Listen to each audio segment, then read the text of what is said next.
Good morning everybody. Today I'm going to show you how to change your air filter on your Mazda 3.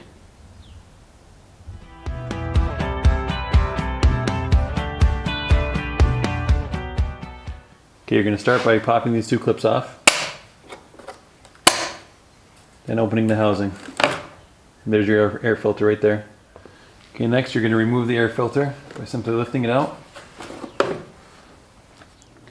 The replacement filter for my car is a Denso 1433112. I'll leave the link for this one in the description. I'm going to double check to make sure it's the same as the old one.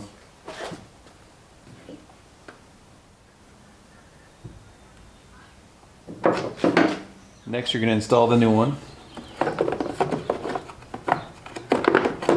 Make sure it's seated in there properly.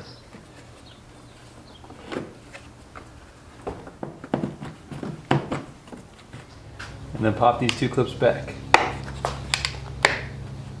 And that's it. Be sure to check out my other Mazda 3 maintenance videos. I'll link them in the description. Thanks guys for watching, and please subscribe.